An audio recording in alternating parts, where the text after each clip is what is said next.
Hello नमस्कार दोस्तों, कैसे हैं आप लोग। आशा करते हैं आप लोग अच्छे होंगे। देखिए, अगर आप बिहार में बीएसएससी ऑफिस अटेंडेंट का फॉर्म यहाँ पर भर रहे हैं, जिसको कि कार्यालय परिचारी भी बोला जाता है और इंग्लिश में ये लोग इसको ऑफिस अटेंडेंट बोलते हैं।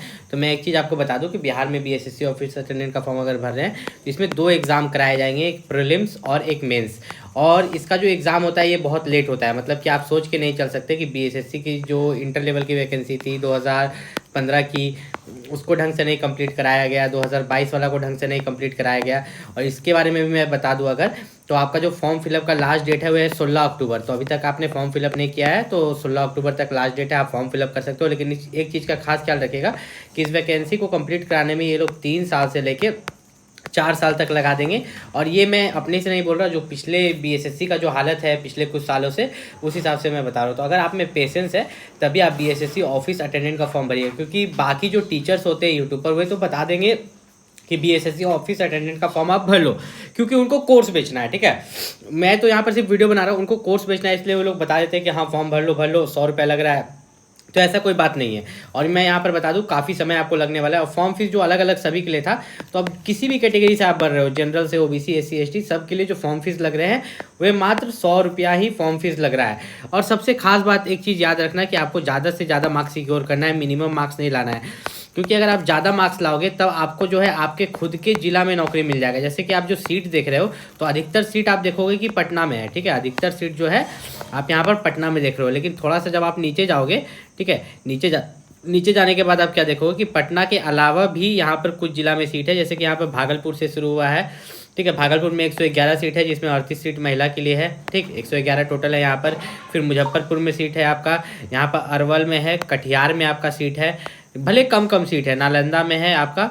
ठीक है, आपका सासाराम में है, रोहतास में, यहाँ पर आपका खगड़िया में है, किशनगंज में है, आपका बक्सर में है, यहाँ फिर से पटना में है, भोजपुर, जमुई, बेगूसराय, जहानाबाद, ठीक है, भागलपुर। तो आप अगर इनमें से किसी जिला से भी बिलोंग करते हैं जहाँ पर सीट्स है, तो आपको कोशिश करना है ज़्यादा से ज़्यादा मार्क्स लाएं, ताकि आपको आपके ही ज़िला में जो है यहाँ पर नौकरी मिल पाए। और एक चीज़ मैं साफ क्लियर कर देता हूँ कि इन्होंने एक चीज़ लिखा था यहाँ पर कि 40,000 से ज़्यादा आवेदन प्राप्त होंगे। ठीक है, यहाँ देखो 40,000 लिखा हुआ है, 40,000 से ज़्यादा आवेदन प्राप्त होंगे तभी ये लोग एग्ज़ाम कराएंगे, नहीं तो अगर 40,000 से कम आवेदन प्राप्त होंगे तो ये इंटरव्यू कराएंगे। और मैं हालत अभी बता दूं कि फॉर्म अप्लाई का लास्ट डेट बढ़ा के जबकि 16 अक्टूबर कर दिया गया है, फॉर्म अप्लाई का लास्ट डेट एक्सटेंड हुआ है, लेकिन अभी तक जो है यहाँ पर फॉर्म लाखों में गिर चुके हैं। लाखों में मतलब है कि 10 लाख से भी ज़्यादा यहाँ पर फॉर्म बीएसएससी ऑफिस अटेंडेंट के यहाँ पर गिर चुके हैं। अब इन्हीं तीनों सब्जेक्ट पर जो है आपका सिलेक्शन निर्भर करता है कि ये 3 सब्जेक्ट आपके कैसे हैं। सबसे पहला है सामान्य अंक गणित, दूसरा सामान्य ज्ञान और तीसरा सामान्य हिंदी। मतलब ना ही इसमें आपका इंग्लिश कुछ नहीं पूछ रहा है। ठीक है, टोटल आपके 100 क्वेश्चन होंगे, एक क्वेश्चन के लिए 4 नंबर होगा, मतलब टोटल 400 मार्क्स का यहाँ पर एग्जाम होगा। ध्यान से आप इसको समझ लीजिए। जैसे सामान्य अंक गणित जो है आपका यहाँ पर 30 मार्क्स का है, तो ये जो सिलेबस है इसी में से पूछेगा, कहीं बाहर से नहीं पूछेगा। तो पूरा सिलेबस कंप्लीट करना है, जैसे कि एलसीएम एचसीएफ इसमें दिया गया है, परिमेय संख्या, अपरिमेय संख्या, ठीक है, पूर्णांक संख्या, तो जो भी दिया गया है ना, तो इसी सब से यहाँ पर पूछा जाएगा। ऐसा नहीं कि कहीं और से पूछा जाएगा। यहाँ पर सामान्य ज्ञान से देखिएगा 40 अंक है, तो सबसे ज़्यादा तो यहाँ पर सामान्य ज्ञान से पूछा जा रहा है। तो आपका सामान्य ज्ञान बहुत मजबूत होना चाहिए। दोनों सामान्य ज्ञान एक आपका हो जाता है बिहार का, ठीक है, बिहार का जीके आपका हो जाएगा, प्लस एक जो आपका इंडिया का जीके होता है वो हो जाएगा। दोनों को मिला के यहाँ पर लोग बिहार का जीके पर भी ज़्यादा फोकस करेंगे, क्योंकि बिहार का नौकरी है। और सामान्य हिंदी जो है 30 मार्क्स का है। तो ये तीनों सब्जेक्ट अगर आपके मजबूत है, एक आपका हो गया हिंदी, ठीक है, एक आपका हो गया जीके और एक आपका हो गया मैथ, अगर ये तीनों सब्जेक्ट मजबूत है, इन तीनों सब्जेक्ट पर अगर मजबूत नहीं भी अगर आप काम कर लेते हो, तो आपके जो यहाँ पर सिलेक्शन के चांसेस है वो आपके ज़्यादा यहाँ पर बढ़ सकते हैं। उसके बाद यहाँ पर बात करें कि आपको कितना मार्क्स पर यहाँ पर क्वालिफाइंग होगा। ठीक है, कितने मार्क्स पर आप यहाँ पर क्वालिफाई होके नेक्स्ट स्टेज के लिए चले जाओगे। तो उसके लिए जो है यहाँ पर जनरल के लिए 40% दिया गया है, पिछड़ा वर्ग के लिए यहाँ पर 36.5% दिया गया है, अति पिछड़ा वर्ग के लिए 34%, अनुसूचित जनजाति के लिए 32%, महिला वर्ग के लिए 32% और दिव्यांग के लिए 32%। इसको हम लोग सरल भाषा में समझते हैं कि 400 मार्क्स का आपका एग्जाम हो रहा है। ठीक है, मतलब 100 क्वेश्चन है, एक क्वेश्चन 4 नंबर का है, तो 400 मार्क्स के आपके एग्जाम हो रहे हैं। और यहाँ पर अगर आप 400 गुना यहाँ पर जनरल वाले को 40% लाना है, तो 40/100 कर देते हैं, तो 0 गया, 0 गया, 4 4 16, एक 0।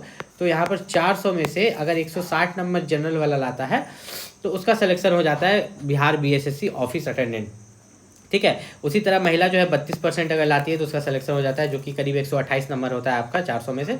उसके बाद अगर यहाँ पर हम बात करें तो फॉर्म फीस तो मैंने बता दिया था कि सभी के लिए यहाँ पर 100 रुपये फॉर्म फीस हो चुके हैं। अब जो BSSC ऑफिस अटेंडेंट है, इसकी जॉब क्या है? ऑफिस अटेंडेंट का मतलब मैं बता दूँ कि एक तरह से ये प्यून की नौकरी नहीं है, ठीक है। ये प्यून की नौकरी नहीं है। ऑफिस अटेंडेंट का मतलब है कि बिहार में आपके जितने भी, ठीक है, यहाँ पर मैं आपको समझा देता हूँ। जैसे कि बिहार में यहाँ पर आप देखिएगा कि यहाँ पर लघु जल संसाधन है, तो जितने भी विभाग हैं, ठीक है, जैसे कि यहाँ पर SC ST के लिए जो विभाग है उसमें यहाँ पर निकला है 11 पोस्ट। यहाँ पर जो सामान्य प्रशासन विभाग है उसमें निकला है 21 पोस्ट। उस तरह से आप देखते जाएंगे तो सभी विभाग में निकला है। उद्योग विभाग में निकला है, आपका परिवहन विभाग मतलब जो ट्रांसपोर्ट विभाग होता है उसमें निकाला गया है। तो इन सब विभाग में जो है आपको जो है 10th पास के हिसाब से एक क्लर्क टाइप का पोस्ट मिलेगा, ठीक है। एक क्लर्क टाइप का मतलब कि आपको फाइल इधर से उधर करना है, ठीक है। कभी वो कंप्यूटर पर काम करने बोलते हैं, आपको कंप्यूटर आता है तो कंप्यूटर का काम करना है, कोई डॉक्यूमेंट्स यहाँ से वहाँ ले जाना है, यही सब काम रहता है। अभी पुराना ज़माने के जैसे प्यून के जैसा ये लोग काम नहीं कराते हैं, ठीक है। और ये काफ़ी अच्छी जॉब है।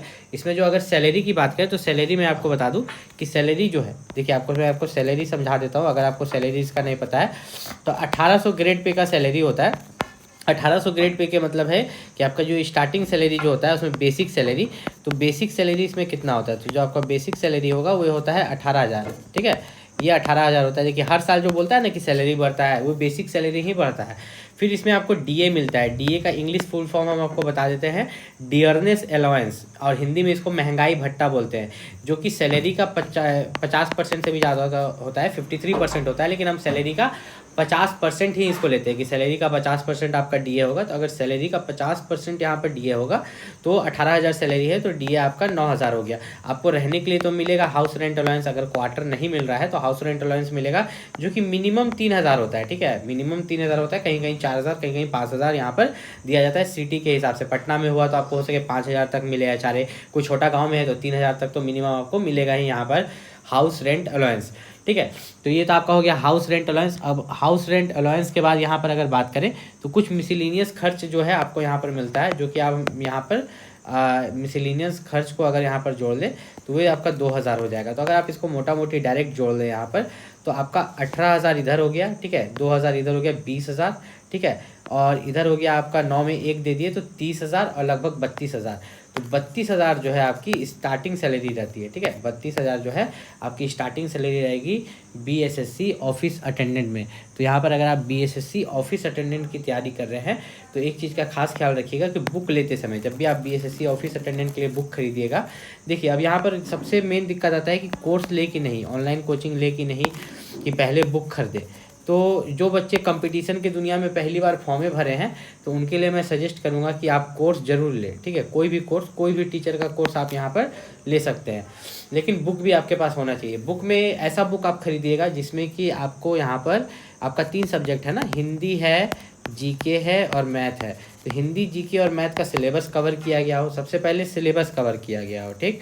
और सिलेबस कवर करने के साथ साथ उसमें जो है प्रीवियस ईयर क्वेश्चन पेपर भी दिया गया हो, ना कि सिर्फ एक ही चीज़ हो। आपका सिलेबस कवर करने के साथ साथ उन्होंने उसमें प्रीवियस ईयर क्वेश्चन पेपर भी दिया होगा, तो काफ़ी अच्छा रहता है। तो यहाँ पर जिन बच्चों के पास उतना पैसा नहीं है तो वे कोर्स को अवॉइड कर सकते हैं, वो बुक से भी पढ़ाई कर सकते हैं। अगर बुक से भी आप रोज़ 4-4 घंटा पढ़ो तो आप बिहार BSSC ऑफिस अटेंडेंट का, ठीक है, बिहार BSSC ऑफिस अटेंडेंट का आप यहाँ पर आराम से तैयारी कर सकते हो, आपको कोई भी दिक्कत नहीं होगा। और एक चीज़ का खास ख्याल रखिएगा कि यहाँ जो आप BSSC ऑफिस अटेंडेंट की यहाँ पर तैयारी कर रहे हैं तो इसमें मैंने जैसे 3 सब्जेक्ट बताए, एक बताया मैंने हिंदी, ठीक है, एक बताया मैंने GK, और GK के साथ साथ यहाँ पर मैंने बताया मैथ। तो आपके जो हिंदी से यहाँ पर 30 क्वेश्चन आ रहे हैं, GK से जो है आपके 40 क्वेश्चन आ रहे हैं, और मैथ से जो है 30 क्वेश्चन आ रहे हैं। तो यहाँ पर हर क्वेश्चन के लिए तो आपको 2 नंबर मिल रहा है, ठीक है, हर क्वेश्चन के लिए 2 नंबर मिल रहा है। जैसे यहाँ पर 60 मार्क्स हो जाएगा, ठीक है, यहाँ पर 2 कीजिएगा तो यहाँ पर 80 मार्क्स हो जाएगा, ठीक। यहाँ पर 2 कीजिएगा तो फिर यहाँ पर भी आपके 60 मार्क्स हो गए, ठीक है। हर क्वेश्चन के लिए 4 नंबर मिल रहा है, 2 नंबर नहीं, मैंने 2 नंबर गलत बता दिया। हर क्वेश्चन के लिए आपको 4 नंबर यहाँ पर मिल रहा है। तो टोटल 100 क्वेश्चन है तो 100 गुना 4 कीजिएगा तो 400 मार्क्स का यहाँ पर जो है एग्ज़ाम लिया जा रहा है। लेकिन यहाँ पर जो नेगेटिव मार्किंग है वो 1 नंबर का है, मतलब कि एक क्वेश्चन गलत कीजिएगा तो 1 मार्क्स कट जाएगा, जो कि काफ़ी खतरनाक है। मैं आपको समझा देता हूँ कैसे खतरनाक है ये। मान लीजिए कि 100 क्वेश्चन में से 70 क्वेश्चन आपको आता था, आपने सही बनाया, ठीक। उसके बाद जो है आपने 30 क्वेश्चन तुक्के लगा दिए और 30 का 30 जो है आपका गलत हो गया। तो 30 क्वेश्चन जो आपका गलत हुआ, ध्यान से समझिएगा, 30 क्वेश्चन जो आपका गलत हुआ, यहाँ पर मैं आपको थोड़ा अच्छे से समझा देता हूँ। देखिए यहाँ पर अगर हम लोग देखें तो टोटल आपके 100 क्वेश्चन थे, जिसमें से आपने 30 गलत किए, 30 क्वेश्चन आपने गलत किए और आपके 70 क्वेश्चन जो है सही हुए। टोटल आपने अटेम्प्ट जो किया था वो आपने किया था 100 का 100 आपने बना दिया था, जिसमें 30 गलत हो गया। तो अब जो 30 क्वेश्चन गलत हुआ, यहाँ पर आप जो 30 क्वेश्चन गलत देख रहे हैं इसके नंबर कटेंगे, ठीक है। यहाँ पर आपको 70 क्वेश्चन सही हुए तो उसका गुना 4 आपको आएगा, 7 0 0 7 4 28, 280 नंबर आपको आना चाहिए। लेकिन इस 280 नंबर में से जो है आपको 30 नंबर कट जाएगा, ठीक है। 30 नंबर डायरेक्ट कट जाएगा, 0 में 0 गया 0, 8 में 3 गया 5 और यहाँ पर 2। आप 250 नंबर पर पहुँच जा रहे हैं, मतलब इतना हेवी नंबर कट जा रहा है। तो यहाँ पर जो है आपको अगर कोई क्वेश्चन नहीं आता हो तो ज़्यादा तुक्का लगाने की कोशिश नहीं कीजिएगा, नहीं तो नेगेटिव मार्किंग के चक्कर में यहाँ पर जो है पूरा सब यहाँ पर ख़राब हो जाएगा। बीएसएससी ऑफिस अटेंडेंट के कुछ बुक्स मैंने नीचे में दे दिए हैं, वीडियो के डिस्क्रिप्शन में मैंने टैग कर दिया है। यहाँ पर भी आपको टैग प्रोडक्ट्स में दिखाएगा, आप डायरेक्ट क्लिक करके बीएसएससी ऑफिस अटेंडेंट का जो बुक है परचेस कर सकते हैं, या आपके आसपास में कोई दुकान है तो आप वहाँ से भी जाके परचेस कर सकते हैं। लेकिन आपके पास कोई भी एक बुक होना चाहिए कि जिससे कि आप यहाँ पर अपना बीएसएससी ऑफिस अटेंडेंट की अच्छे से तैयारी करें। कोई भी दिक्कत हो तो आप नीचे कमेंट करके पूछ सकते हैं, ठीक है। आप अपने दिक्कत को नीचे कमेंट कर सकते हैं। साथ ही साथ नीचे मैं अपना फेसबुक का लिंक दे दूँगा, ठीक है। जिन बच्चों को यहाँ पर दिक्कत होता है तो मैं बता दूं कि नीचे मैं अपना फेसबुक का लिंक दे दूंगा। मैंने नया फेसबुक आप लोगों के लिए बनाया, आप वहाँ पर फॉलो करके अपना कोई भी डाउट पूछ सकते हो। ऐसे मैं यहाँ पर नाम भी बता देता हूँ फेसबुक का, ताकि आप वहाँ पर जाके कनेक्ट हो पाओ, ठीक है। मेरा फेसबुक जो है यहाँ पर जो आप लोगों के लिए बनाया है उसका नाम मैंने अलग रखा है, उसका नाम मैंने रखा है वैभव शाश्वत एजुकेशन, ठीक है। एजुकेशन नाम से, वैभव शाश्वत एजुकेशन, ये उसका पूरा नाम है, ठीक है। फेसबुक पर जाके आप कनेक्ट कर सकते हो, कोई भी डाउट को अपना पूछ सकते हो। मिलता है अगले वीडियो में, तब तक के लिए नमस्कार।